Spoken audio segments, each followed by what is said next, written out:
Salam alaikum Sénégal, salam alaikum mbokk internet yi c'est Amo de Parlons Football SN.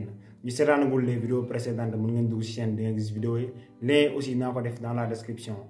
Cette vidéo a été sponsorisée par One Design ay tableau yi nice lay def notamment premier tableau sponsor bi la une très belle photo ku ko bëgg mën nga ma contacter sama email bi moo ngi ci à propos boo leen duggee chaîne bi dina ko gis wala au 77 888 55 22. teel ak ci match Sénégal bi lañuy wax mooy seen huitième de finale bi contre Cap-Vert. Premièrement comme d'habitude dañuy def analyse bi deuxièmement les tops, ensuite les flops et enfin ma joxe sama xalaat juste après l'intro.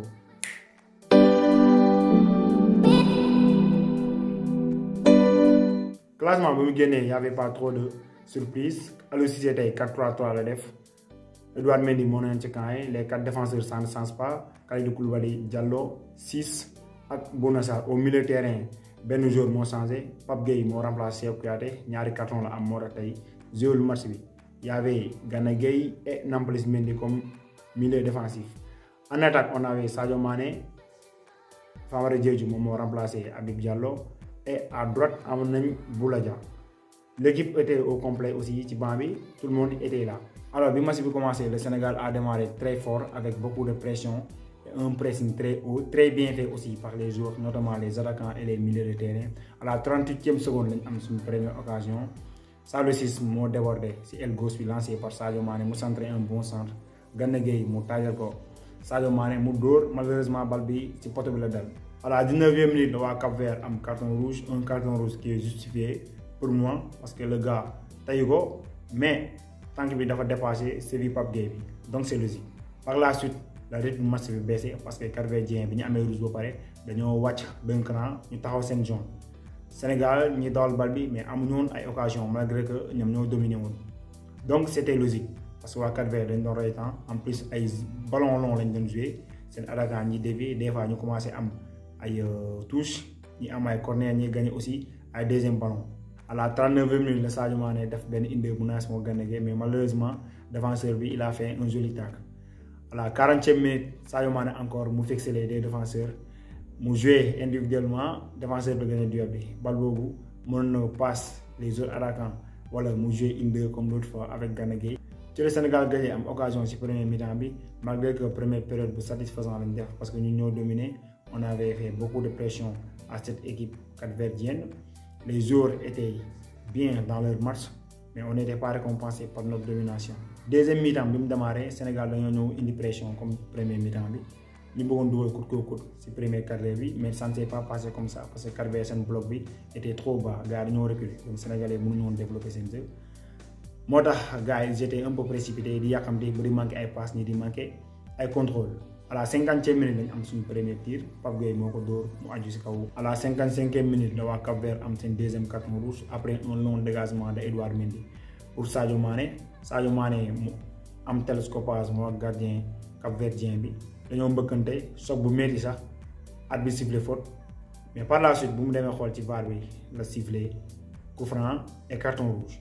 Je crois que le carton rouge était mérité parce que goal bi 1 laalul bal bi 2 il était en retard même s'il n'était pas trop en retard mais dafa mbëkk Sadio Mané l'action était trop dangereuse Sadio Mané dafa kaw goal bi aussi mu kaw. J'avais trop peur pour Sadio Mané mais alhamdoulilah ba ñëw na mu dugal bi. À la 60e minute le Sénégal am coup franc mooy coup franc bu créé carton rouge gardien Cap-Vert bi un coup franc bien tiré par Pape Gueye mais quelques centimètres moo desoon pour bal bu dugg le tir n'était pas cadré. À la 62e minute Sadio Mané mu am benn dóor bu am doole mais le tir était trop sur le gardien Famara Diédhiou mu yox ko mais défenseur bu contre bal mu génn corner.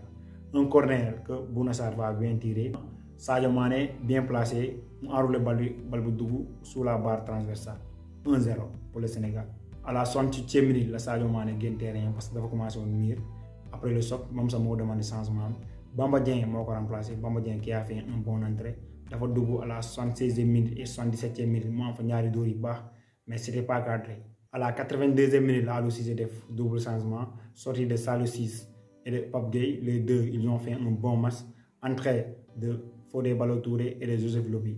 À la 85e minute le waa Cap-Vert am seen premier tir cadré dans le match mais talonnaaru Tavares bi c'était pas trop puissant pour mu dugg.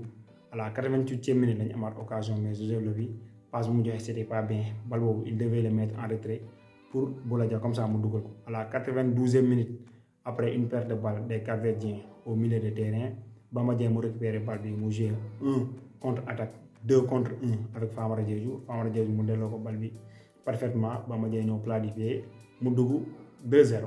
ensuite ñu ñëw si deuxième point bi moo lay topp ñi nga xamante ne ñoom ñoo def match bu baax te 4 laa cité du ma cité 3 désolé respecté wu ma règle bi mais j'avais pas aussi le choix. En 4e position Pape Gueye l'a cité, il a été très bien, un bon remplaçant de Cheikhou Kouyaté. Surtout dans l'utilisation de la balle, il a fait des bonnes choses. Il est meilleur que Cheikhou Kouyaté sur le domaine boobu noonu. Il a gagné beaucoup de duels, il a récupéré beaucoup de ballons et notamment am na fa ay tirs malgré que ces tirs n'étaient pas cadrés. En 3e position am nañ Nampalys Mendy, chapeau à lui parce qu'il a bien joué son rôle. Surtout dans le domaine de l'utilisation de la balle, tey ay passes yi balle def verticale porté vers l'avant, il cassait des lignes avec ses passes. Notamment, ses retours défensifs étaient bien, il a gagné énormément de duels, récupéré énormément de ballons, donc chapeau à Nampalys Mendy, il a bien joué son rôle. En 2e position, Bamba Dieng l'a cité, moom moo remplacé Sadio Mané bi muy génn man je me disais que kan mooy créé si attaque bi mais Bamba Dieng daa ñëw wane boppam avec beaucoup d'occasions bi moo ko créé boppam parce que moom moo récupéré balle bi après mu dem en contre-attaque avec Famara Diédhiou mu mujjee dugal balle bi. En première position, Sadio Mané l'a cité. Je ne cité qu'un coup de monde.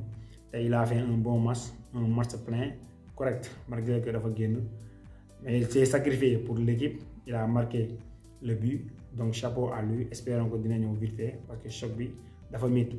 Après les tops, ma ñëw ci les flops ñi nga xamanteni def ñu match bu baax. C'était très difficile pour moi de sélectionner les flops parce que les joueurs ils ont fait un bon match. Mais j'ai sélectionné 2 encore une fois dans ma viole règle. Au lieu de 3, j'ai sélectionné 2, mais j'avais pas le choix. En 2e position, Famara Diédhiou l'a cité. Malgré que le match est nul, il a été moins. Mais l'occasion de ce match était beaucoup. Ben tir réclame, des tirs beaucoup. C'était contré. Donc il peut mieux faire et faire beaucoup de tirs. Et pourquoi pas marquer. Il faut signaler aussi mon mot passe. Mon mot passe, Bamba Dieng mu dougal. Mon essayer de dougal aussi. En première position, Bola Dia l'a cité. Comme les 3 derniers matchs, Bola Dia ba légui mënagul woné bopam. Moom aussi aujourd'hui il a pas beaucoup d'occasions. Malgré que tay match bu mu joué tay mo gën les trois autres matchs. Donc il doit s'améliorer et marquer des buts et même faire des passes décisives. Enfin, ñu ñëw ci dernier point bi moy sama xalaat. Man je crois que dans l'ensemble, c'est un bon match. C'est pas un match de référence, mais c'était bien. Collectivement, les joueurs étaient très disciplinés. Le message du coach Aliou Cissé a passé. Bon leen xoolee premier mi-temps bi gars nañ démarré ak pression bu ñu doon def pressing bi sur les Cap-Verdiens.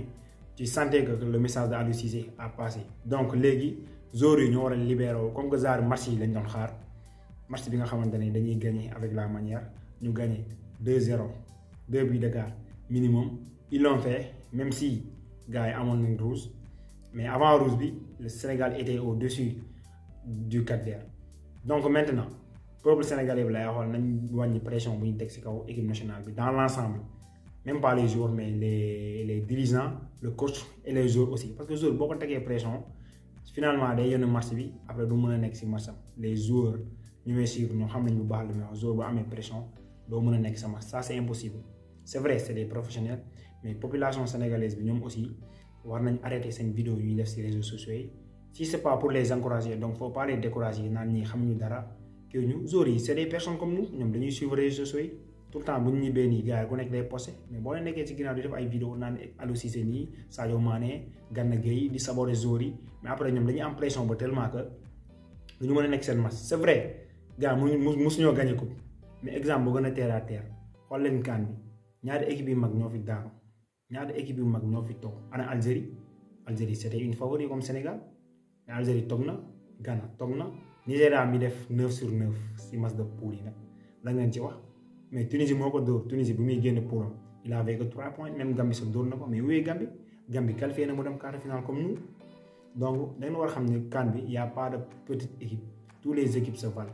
Donc chaque match final la du yomb même suñu match bi tey bi sax amoon nañ 2 cartons rouges mais match bi même ça la métti bu fekkee ñu am ñoon occasion yu bëri sax mais ñun pour marquer dafa métti woon. Donc gars def leen ndànk ngeen bàyyi pression yi ngeen teg jour. Dernier point bu may souligner mooy l'entrée de Bamba Dieng. Il a fait un bon rentrée. Donc les autres attaquants méfiez-vous boo leen def attention di ngeen dem ci banc bi parce que Bamba Dieng tey bi mu ñëwee il a fait un bon match, un bon fin de match. Et aussi il y a Ismaël Sarr qui est revenu dans le groupe. Espérons que prochain match dina bokk ci groupe bi parce parce que moom aussi il nous manque trop loolu laa amoon li may wax si match Sénégal bi mooy 8e de finale bi contre Cap-Vert. Premièrement comme d'habitude analyse lañ def, deuxièmement ñi def les top les flops et ensuite ma joxe sama xalaat. bu fekkee yéen aussi vidéo bi neex na leen mën ngeen joxe seen xalaat ci suuf ngeen aimé vidéo bi abonné aussi chaîne bi bu fekkee c'est pas encore fait, comme ça ngeen mën a jot suñu prochaine vidéo. C'était Amo de Parlons Football. Jaa ngeen jëf mango wuti ndam li incha allah.